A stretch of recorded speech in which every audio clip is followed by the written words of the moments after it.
सोचिए एक ऐसा एक्टर जिसकी हर फिल्म रिलीज के दिन तमिलनाडु में त्योहार जैसा माहौल होता है, जिसके पोस्टर्स पर लोग दूध चढ़ाते हैं, जिसकी एक झलक देखने के लिए लाखों ही लोग सड़कों पर आ जाते हैं। लेकिन एक दिन वही सुपरस्टार अनाउंस करता है, अब मेरी मंजिल सिर्फ फिल्में नहीं, जनता की सेवा है। ये कहानी है तमिल सिनेमा के सबसे बड़े सुपरस्टार्स में से एक थलापति विजय की।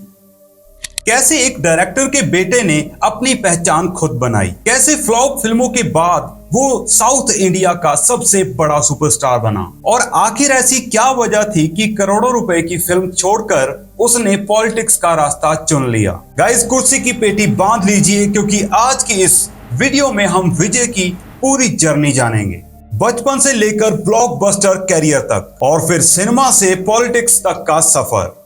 22 जून 1974 चेन्नई, यही जन्म हुआ सी जोसेफ विजय का। उनके पिता एस.ए. चंद्रशेखर तमिल फिल्म इंडस्ट्री के मशहूर डायरेक्टर थे। उनकी मां शोभा चंद्रशेखर सिंगर और राइटर थी, इसीलिए विजय बचपन से ही फिल्म इंडस्ट्री के माहौल में बड़े हुए। लेकिन उनका बचपन उतना आसान नहीं था। विजय बहुत शर्मीले थे, स्कूल में भी ज्यादा बात नहीं करते थे। सबसे बड़ा झटका तब लगा जब उनकी छोटी बहन विद्या की कम उम्र में ही मौत हो गई, और इस इंसिडेंस ने विजय को अंदर तक हिला दिया। बाद में कई इंटरव्यूज में उन्होंने माना कि इस हादसे ने उनकी सोच बदल दी।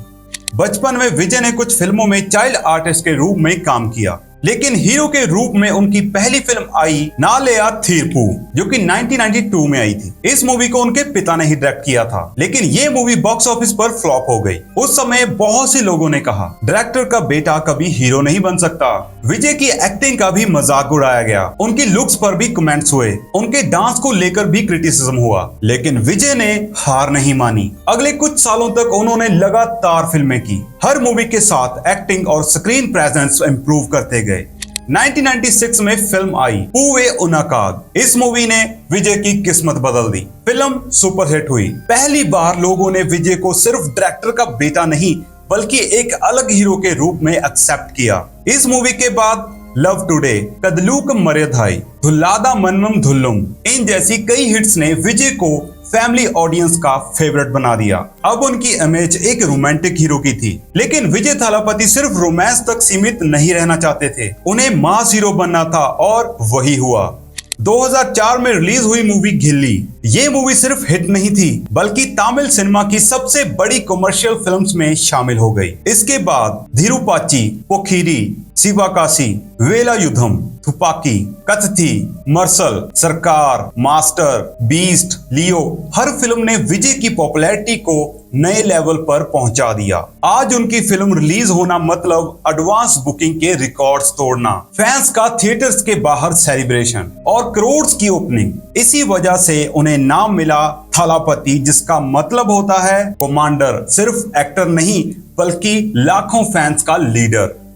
विजय के फैन क्लब्स शुरू से ही बहुत एक्टिव रहे, लेकिन धीरे धीरे उन्होंने इन फैन क्लब्स को सोशल वर्क की तरह मोड़ना शुरू कर दिया। Blood donation camps, food distribution, educational help, medical camps, natural disaster के दौरान रिलीफ वर्क, ये सब काम उनके फैंस रेगुलर बेसिस पर करते रहे। इसी नेटवर्क ने बाद में पॉलिटिकल ग्राउंड वर्क का भी काम किया।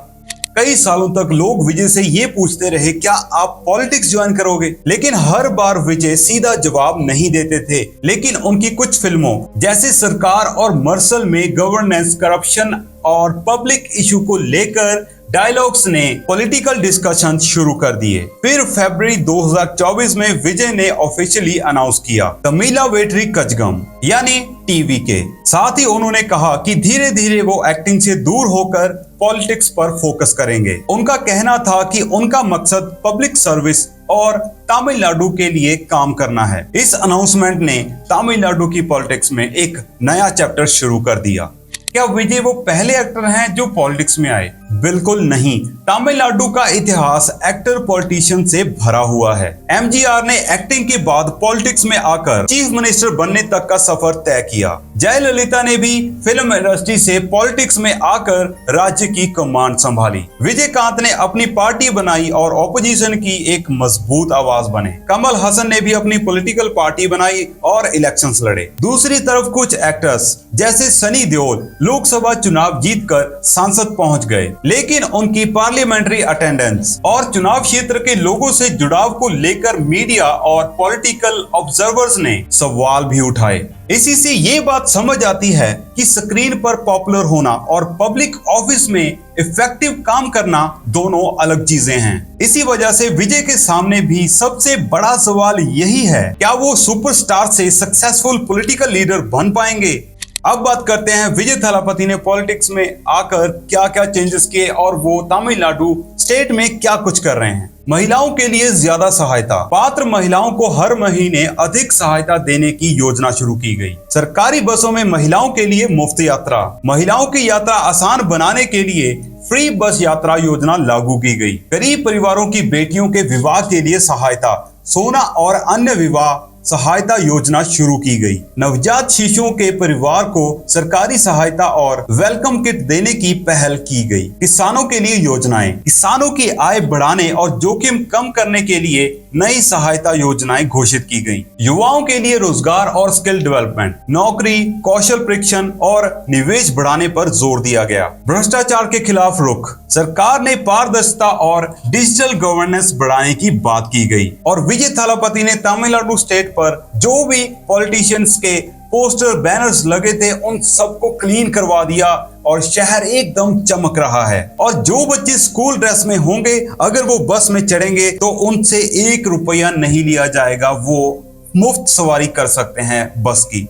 आज विजय एक ऐसे मोड़ पर खड़े हैं जहां उनके पास सिर्फ स्टारडम नहीं बल्कि करोड़ों लोगों की एक्सपेक्टेशंस भी हैं। सिनेमा में उन्होंने लगभग हर रिकॉर्ड तोड़ दिया, लेकिन पॉलिटिक्स में असली इम्तिहान अब शुरू हुआ है। एक एक्टर को तालियां मिलती हैं, लेकिन एक लीडर को हर फैसले का हिसाब देना पड़ता है। आने वाले साल बताएंगे कि विजय सिर्फ तमिल सिनेमा के थलापति रहेंगे या तमिलनाडु की पॉलिटिक्स में भी अपनी अलग पहचान बना पाएंगे। और आखिर में लोकतंत्र में किसी भी नेता की सफलता या असफलता का फैसला ना सोशल मीडिया करता है ना फैन क्लब, फैसला हमेशा जनता और बैलेट बॉक्स ही करता है। तो गाइस ये तो आज का वीडियो विजय थालापति के ऊपर। आपको विजय थालापति के काम कैसे लग रहे हैं और वो आगे क्या क्या करेंगे आप नीचे कमेंट करके बताइए। और क्या वो देश को सुधार सकते हैं और क्या वो नेक्स्ट पीएम हो सकते हैं, नीचे कमेंट बॉक्स में अपनी राय जरूर देना। और अगर आपको ये हमारा वीडियो अच्छा लगा तो हमारी वीडियो को लाइक करके हमारे चैनल को सब्सक्राइब पक्का करना। मिलते हैं किसी और वीडियो में। Tata bye bye.